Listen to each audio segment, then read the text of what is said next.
하나님 오늘 우리에게 주시는 말씀은 창세기 23장 1절부터 6절까지 말씀입니다. 하나님의 말씀입니다. 사라가 127세를 살았으니 이것이 곧 사라가 누린 횟수라. 사라가 가나안 땅 헤브론 곧 기럇 야르바에서 죽음에 아브라함이 들어가서 사라를 위하여 슬퍼하며 애통하다가 그 시신 앞에서 일어나 나가서 헷 족속에게 말하여 이르되 나는 당신들 중에 나그네요 거류하는 자이니 당신들 중에서 내게 매장할 소유지를 주어 내가 나의 죽은 자를 내 앞에서 내어다가 장사하게 하시오. 헷 족속이 아브라함에게 대답하여 이르되 내 주여 들으소서. 당신은 우리 가운데 있는 하나님이 세우신 지도자이시니 우리 묘실 중에서 좋은 것을 택하여 당신의 죽은 자를 장사하소서. 우리 중에서 자기 묘실에 당신의 죽은 자 장사함을 금할 자가 없으리이다. 아멘. 이 말씀 가지고 모세오경 29번째 시간 우리 하나님 주신 말씀 큰 은혜였기를 원합니다. 사람이 살고 죽는다는 것 참으로 중요한 인생의 과정입니다. 모든 사람은 하나님의 은혜로 이 땅에 태어나고 하나님이 부르시면 천국으로 가게 되어져 있습니다. 이거는 누구나 다 겪어야 될 과정이고 하나님의 법칙이다라는 걸 우리가 알게 됩니다. 오늘 말씀에서는 아브라함의 부인인 사라가 죽었습니다. 아브라함이 얼마나 슬펐을까요? 지금 자기 부인이 죽었습니다. 나이가 127세입니다. 그러니까 죽을 만한 나이지만 그래도 슬픔은 슬픔입니다. 어찌됐든지 아브라함은 자기 아내가 죽고 나서 매장할 곳을 찾고 있는데 지금 이 땅은 하나님이 후손들에게 주시겠다고 하는 곳이지 지금 아브라함의 땅은 아닙니다. 자, 그러면서 아브라함이 이렇게 이야기합니다. 나는 나그네요 거류민이니 이렇게 이야기합니다. 그렇습니다. 아브라함은 나그네다라고 이야기하면서 매장지를 돈을 받고 나에게 주라 이렇게 이야기합니다. 그런데 아마도 아브라함은 그 당시에 참 올바르게 정직하게 신실하게 살았던 것 같습니다. 헷 족속이 와서 말합니다. 그냥 돈 주고 사려고 하지 말고 좋은 곳 있거든 달라고 하십시오. 어느 누구도 반대 안 할 겁니다. 지금 그런 이야기입니다. 그런데 아브라함은 끝끝내 돈을 줍니다. 그리고 이제 돈을 주고 내가 이곳을 샀으므로 이곳은 우리 아내가 묻힌 곳이고 내가 묻힐 곳이다. 그리고 내 자녀들 이삭과 야곱과 그 후손들이 이곳을 기준으로 하나님의 약속을 이루게 될 것이다 라고 소망을 가지고 땅을 사서 자기 아내를 매장합니다. 오늘 20절 말씀 보면 창세기 23장 20절은 이렇게 이야기합니다. 이와 같이 그 밭과 거기에 속한 굴이 헷 족속으로부터 아브라함이 매장할 소유지로 확정되었더라 이렇게 이야기합니다.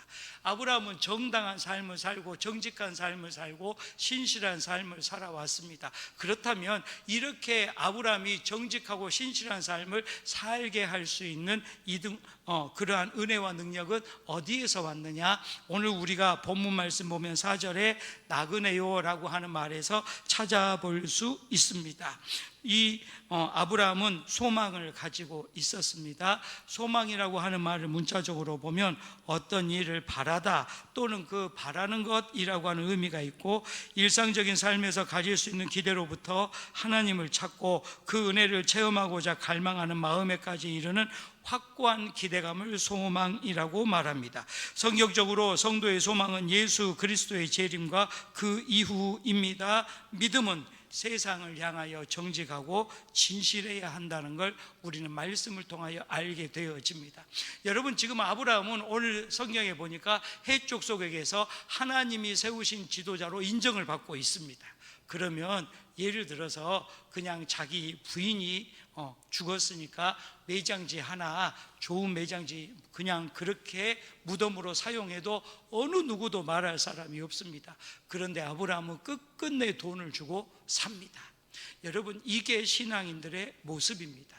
그냥 준다고 해도 내가 정당하게 값을 지불할 수 있는 것, 이것이 하나님이 우리에게 주시는 은혜이고 사랑이고 행함에 있는 믿음이다. 이렇게 우리는 알게 됩니다.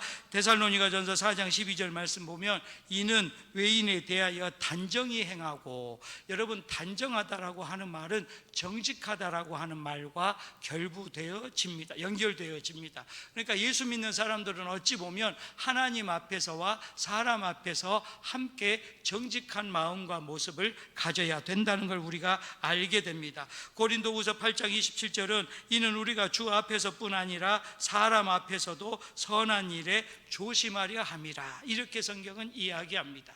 때로 우리가 오해하는 것 중에 하나가 하나님 앞에서 정직하면 사람 앞에서는 조금 덜 정직해도 괜찮겠지라고 오해하는 경우가 있습니다. 그런데 올바른 신앙은 하나님과 사람 앞에서 똑같이 진실해야 합니다. 이게 올바른 신앙입니다. 올바른 믿음은 하나님 앞에서도 칭찬을 받지만 사람에게서도 칭찬을 받게 합니다. 여러분, 교회의 부흥은 언제 일어나냐면 사도행전 말씀을 1장을 쭉 읽어보니까 하나님과 사람 앞에 칭찬받았다, 칭찬을 받고 야, 믿음 있는 사람은 저렇게 행하고 참 좋구나, 이렇게 칭찬받을 때에 교회가 부흥되어집니다. 그러니까 바꾸어 말씀드리면 교회가 부흥이 지금 되지 않고 있다라고 하는 말은 다른 사람이 문제가 아니라 내가 올바르게 살고 있지 않을 수도 있겠다라고 하는 스스로에 대한 질문과 스스로에 대한 기도와 스스로에 대한 변화를 위한 결단으로 교회의 부흥이 시작되어진다는 걸 우리가 배우게 되어집니다. 좀 어려운 얘기입니다. 쉽게 말씀드리면 내가 변화되면 교회도 부흥됩니다. 할렐루야. 그렇습니다. 내가 변화돼야 됩니다. 아브라함은 이미 사람들의 헷 족속에게 칭찬받고 있었습니다.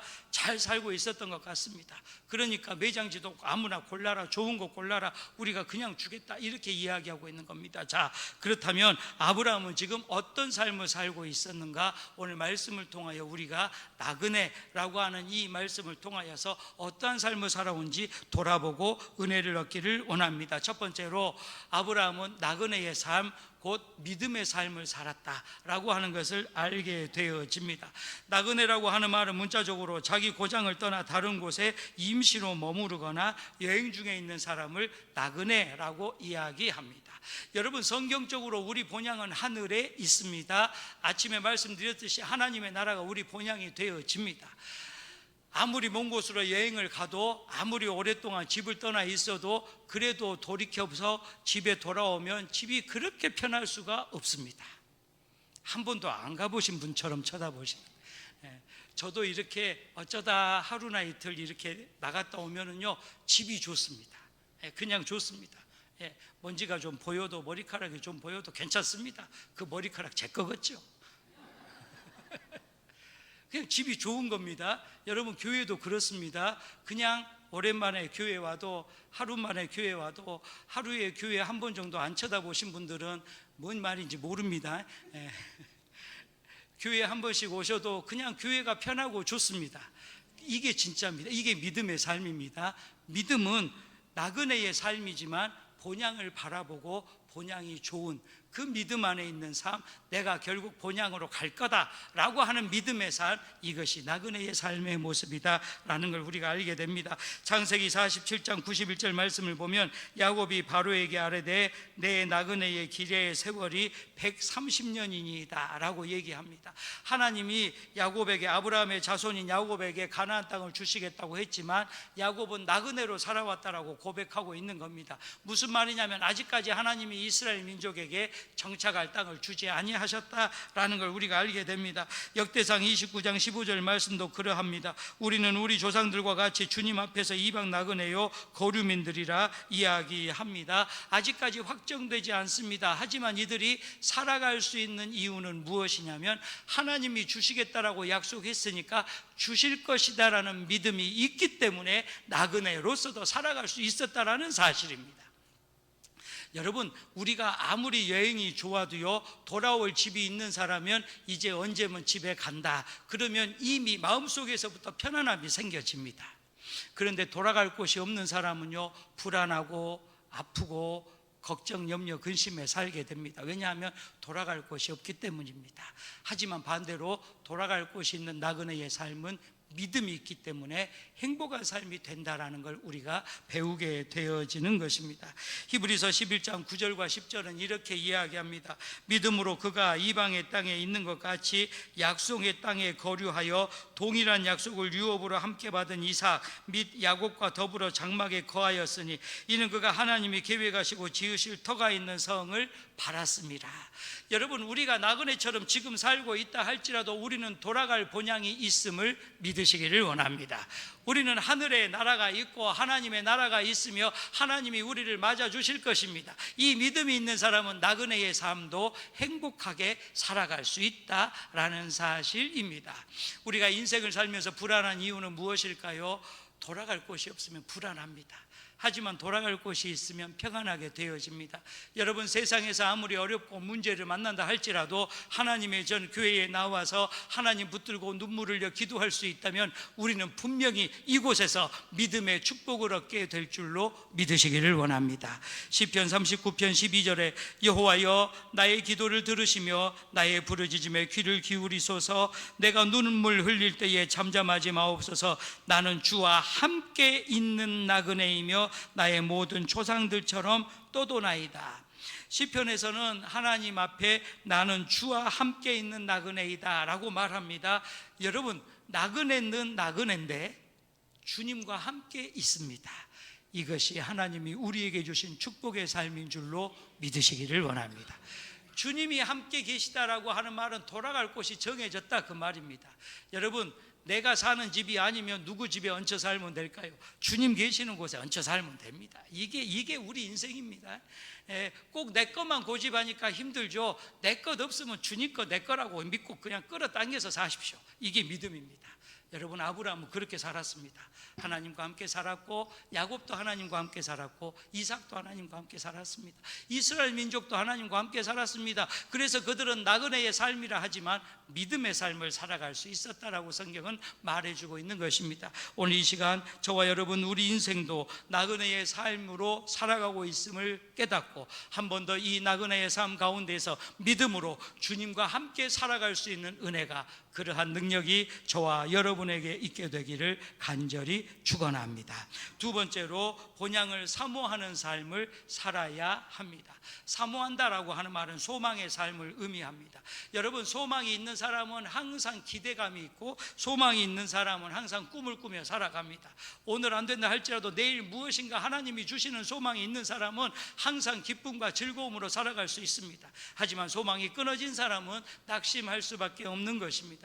저는 저와 여러분이 본향을 사모하면서 소망의 삶을 살아가고 하나님께 기대하며 하나님의 역사를 간구하는 믿음 있기를 간절히 축원합니다. 출애굽기 6장 3절과 4절 말씀 보면 내가 아브라함과 이삭과 야곱에게 전능의 하나님으로 나타났으나 가나안 땅 곧 그들이 거류하는 땅을 그들에게 주기로 그들과 언약하였더니, 하나님은 아브라함에게 말씀으로 언약, 말씀으로 약속을 하셨습니다. 그리고 아브라함은 그 말씀을 믿었습니다. 여러분, 아브라함이 믿음으로 끝난 것이 아니라 이 믿음을 가지고 소망을 품었다라는 사실입니다. 하나님이 저와 여러분에게 복을 주실 줄로 믿습니다. 믿으면 믿음으로 끝나면 안 됩니다. 어떤 복을 주실까? 자녀에게 복을 주실까? 물질의 복을 주실까? 건강의 복을 주실까? 우리가 기대하면서 바라보는 겁니다. 이게 소망입니다. 여러분, 때때로 우리는 믿음으로만 살려고 합니다. 그런데 그렇지 않습니다. 믿음 있는 사람은 소망을 품어야 됩니다. 하나님이 잘되게 하시겠다고 말씀하셨으면 어떻게 잘되게 하실까 기대하고 꿈꾸고 소망하면서 살아가는 겁니다. 이게 신앙생활입니다. 그래서요, 믿음이 있고 소망이 있는 사람은요, 신앙생활 할 맛을 알고 할만하다라고 느낍니다. 여러분, 우리가 믿음 있는데 왜 어려울까요? 소망이 없기 때문에 그렇습니다. 하나님은 분명히 말씀하시고 약속하셨습니다. 믿음대로 이루어 주십니다. 소망한 대로 꿈꾸게 하십니다. 꿈꾸는 대로 우리에게 하늘문을 여시고 응답해 주실 줄로 믿으시기를 원합니다. 히브리서 11장 13절과 14절은 이렇게 이야기합니다. 이 사람들은 다 믿음을 따라 죽었으며 약속을 받지 못하였으되 그것들을 멀리서 보고 환영하며 또 땅에서는 외국인과 나그네의 힘을 증언하였으니 그들이 이같이 말하는 것은 자기들이 본향 찾는 자임을 나타냄이라. 여러분, 본향을 찾는다라고 하는 말은 본향이 있다는 걸 믿는 사람들입니다. 우리는 본향이 있다는 걸 믿습니다. 그러면 본향을 소망해야 합니다. 예를 들어서 우리가 집이 부안에 있습니다. 그런데 서울로 출장을 갔습니다. 그러면 우리가 집에 오려면 어떻게 와야 될까요? 부안을 바라보고 어떻게 하면 부안 갈까, 집에 갈까 찾아봐야 됩니다. 그런데 부안이 집이 있지 그래놓고 부안 쪽 안 쳐다보는 사람들은 수상한 사람들입니다. 그렇습니다. 집이 있으면 거길 쳐다봐야 됩니다. 여러분, 그렇습니다. 우리 인생도 그렇습니다. 하늘에 우리의 집이 있다고, 본향이 있다고 믿으면 우리는 하나님을 바라보고 소망을 품어야 된다라고 하는 사실입니다. 예레미야서 50장 5절은 이렇게 이야기합니다. 그들이 그 얼굴을 시온으로 향하여 그 길을 물으며 말하기를 너희는 오라, 잊을 수 없는 영원한 언약으로 여호와와 연합하라 하리라. 할렐루야, 아멘. 하나님께서는 우리에게 말씀으로 약속을 하셨습니다. 그리고 하나님과 함께 하라, 연합하라, 함께 일하라, 이렇게 이야기하고 있는 것입니다. 주님이 분명히 우리를 위하여 일하시는 줄로 믿습니다. 근데 주님만 일하는 것이 아니라 우리와 함께 주님이 일하셔야 합니다. 이게 성령의 역사입니다. 하나님은요, 강권적으로도 혼자서 모든 걸, 왜냐하면 전능하신 하나님이시기 때문에 모든 일을 하실 수가 있습니다. 하지만 그래도 하나님은 우리를 부르십니다. 참, 이게 하나님의 놀라운 일들입니다. 하나님은 약한 자를 부르시고 힘없는 자를 부르시고 가난한 자를 부르시고 인정받지 못하는 자를 부르십니다. 그러면서 이렇게 이야기합니다. 나와 함께 가자. 여러분, 하나님은 약한 자를 들어서 강하게 하십니다. 없는 자를 들어서 부유하게 하십니다. 몸이 약한 자들을 들어서 강건하게 하시면서 내가 여기 있노라 우리에게 보여주시는 것입니다. 이것이 소망의 삶이고 본향을 찾는 삶이 된다라고 하는 사실입니다. 아브라함은 아내가 죽었습니다. 슬픕니다. 하지만 아내를 내가 돈을 주고 산 매장지에 묻으면서 결국 이곳이 하나님이 주시겠다라고 하는 우리 자손들이, 우리 후손들이 차지할 하나님의 약속의 땅이다. 그 믿음 하나 가지고 본향을 지금 삼고 있었다. 소망을 가지는 삶을 살았다라는 걸 우리가 배우게 되어지는 것입니다. 오늘 이 시간 저와 여러분 아브라함과 같이 소망을 품게 되기를 간절히 축원합니다. 믿음만 가지고서 안 되고 이제 믿음 위에 소망을 가져야 됩니다. 하나님이 우리에게 믿음을 주신 것처럼 이 믿음 안에서 또 한 번 소망을 주시는 줄로 믿으시기를 원합니다. 세 번째로 우리는 본향을 위한 삶, 즉 사랑의 삶을 살아가야 합니다. 여러분, 모든 성경은 믿음과 소망과 사랑과 연결되어져 있습니다. 주님이 우리에게 오시는 것도 믿음이고 우리에게 하나님의 나라를 선포하신 것도 소망이며 하나님이 예수님을 통하여 우리에게 우리 죄를 대신하여 십자가에 죽게 하신 것은 하나님의 사랑이었습니다. 그래서 어찌 보면 믿음과 소망과 사랑은 연결되어져 있고 하나로 이해할 수밖에 없습니다. 여러분, 믿음 있는 사람은 소망을 품게 됩니다. 소망 있는 사람은 이 땅에서 어떻게 살아야 할까요? 사랑의 삶을 살아야 합니다. 단순합니다. 하지만 이게 참 귀중한 진리를 담고 있습니다. 사랑하지 않는 사람은, 하나님을 사랑하지 않는 사람은 어떤 사람일까요? 하나님을 믿지 못하기 때문에 사랑하지 않습니다. 제가 지난번에 이런 말씀 드린 기억이 납니다. 사랑할 줄 아는 사람은 사랑을 받아본 사람입니다. 바꾸어 말씀드리면 하나님의 사랑을 깨닫는 사람은 사랑할 줄 알게 되어집니다. 그래서 성경은 우리에게 이렇게 이야기합니다. 너희가 서로 사랑하면 너희가 내 제자인 줄 알리라. 주님이 그렇게 말씀을 하고 계시는 것입니다. 예수님은 사랑이십니다. 또한 요한 3서와 요한 1서에서도 하나님은 사랑이시라 우리에게 말해주고 있는 것입니다. 시편 119편 19절은 청년이 무엇으로 그의 행실을 깨끗하게 하리이까? 주의 말씀만 지킬 따름이니이다 라고 우리에게 말해주고 있습니다. 하나님의 말씀을 지키면 사랑의 삶이 되어지고, 하나님의 말씀을 지키면 사랑의 역사가 나타나게 되는 줄로 믿으시기를 원합니다. 여러분, 사랑이라고 하는 말을 어렵게 생각 안 하시면 됩니다. 예수님이 우리 죄를 위하여 십자가에서 죽으신 것이 사랑의 확증이다라고 성경은 이야기합니다. 마찬가지로 사랑은 어찌 보면 단순합니다. 우리가 누군가 얼굴을 보고 한번 웃어줄 수 있다면 사랑의 표현입니다. 아픈 사람 손 한번 잡아줄 수 있다면 사랑의 표현입니다.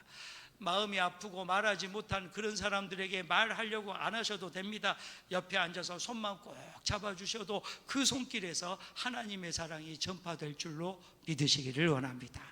여러분, 사랑은 많은 것을 요구하는 것 같지만 때로는 단순하게 눈빛 하나, 손길 하나만을 요구할 수도 있습니다.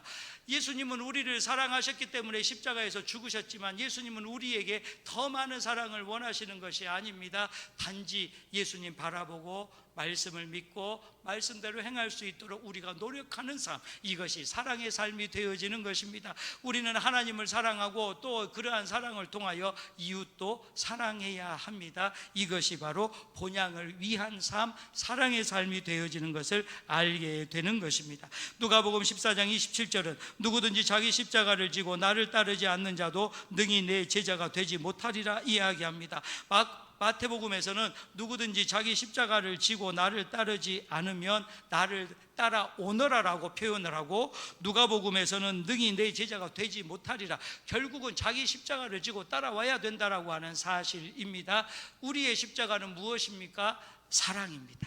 여러분, 십자가는 생명과 사랑이 함께 담겨져 있습니다.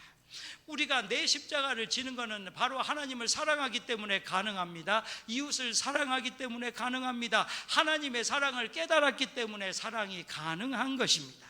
그렇습니다. 우리는 본향을 위하여 사랑의 삶, 용서의 삶을 살아가야 합니다. 사랑이라고 하는 말은요, 가장 사랑의 시작은 용서입니다. 여러분, 우리 스스로를 용서하고 계십니까? 내가 나를 용서하는 사람은 나를 사랑할 수 있습니다. 자기를 사랑하는 사람은요, 정말 사람으로서 해서 안 될 생각 안 합니다. 요즘 보면 막 뉴스나 이런 기사 같은 데 보면 막 스스로 목숨을 끊고 막 극단적인 생각, 이런 사람들이 간혹 뉴스에 나옵니다. 저는 그런 기사를 접할 때마다 혼자 이런 생각합니다. 왜 자기를 사랑하지 못할까? 여러분, 자기를 사랑하지 못하고 용서하지 못하면 그런 생각을 하게 됩니다. 그런데 반대로 자기를 용서하고 자기를 사랑하면 하나님이 주신 생명이 얼마나 귀한 것인지 깨닫게 되어집니다. 그렇습니다. 우리는 사랑의 삶을 살아야 합니다. 가장 먼저 자신을 사랑하고 가족을 사랑하고 이웃까지도 사랑해야 합니다. 그 사랑이 바로 하나님이 주신 사랑이고 하나님께 받은 사랑이 되는 줄로 믿으시기를 원합니다. 빌립보서 2장 15절과 16절은 이렇게 이야기합니다. 이는 너희가 흠이 없고 순전하여 어그러지고 거스르는 세대 가운데서 하나님의 흠 없는 자녀로 세상에서 그들 가운데 빛들로 나타내며 생명의 말씀을 밝혀 나의 다름질이 헛되지 아니하고 수고도 헛되지 아니하므로 그리스도의 날에 내가 자랑할 것이 있게 하려 함이라 바울은 이야기합니다. 바울은 하나님의 은혜와 능력 안에서 흠 없는, 즉 경건하고 거룩하고 진리 안에 사는 삶을 추구하고 있었습니다. 이것이 본향을 위한 삶이고 사랑의 삶이 되어졌다라고 하는 사실입니다.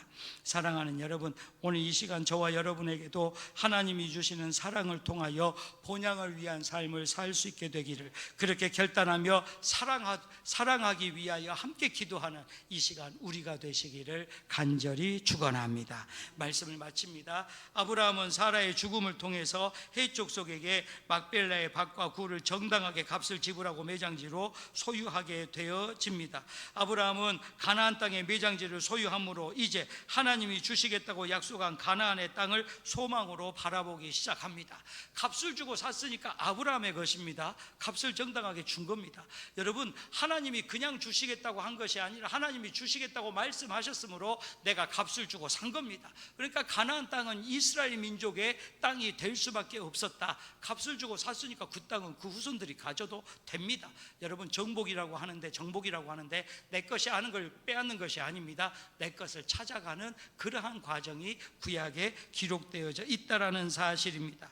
아브라함은 믿음으로 나그네의 삶을 살았습니다. 소망으로 본향을 바라봅니다. 사랑으로 바른 삶을 살아갑니다. 그러면서 하나님의 약속이 이루어지기를 지금 기대하고 있다라고 하는 사실입니다. 우리 모두는 나그네입니다. 본향을 향하여 소망을 품고 세상에서 사랑으로 섬기며 하나님의 약속을 이루는 믿음의 가족, 하나님의 약속을 바라보는 사랑의 가족이 될 수 있기를 간절히 축원합니다.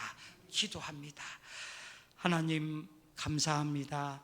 아브라함은 믿음의 삶을 살았고 본향을 바라보는 소망의 삶을 삽니다. 본향을 위하여 사랑으로 행함으로 진실함으로 살아오고 있었음을 말씀을 통하여 우리가 배웁니다. 하나님, 우리에게도 이러한 믿음 있게 하여 주시옵소서. 우리에게도 이러한 소망이 있게 하여 주시옵소서. 우리에게도 이러한 사랑이 풍성하게 넘치게 하여 주시옵소서. 예수님의 이름으로 감사하며 기도하옵나이다. 아멘.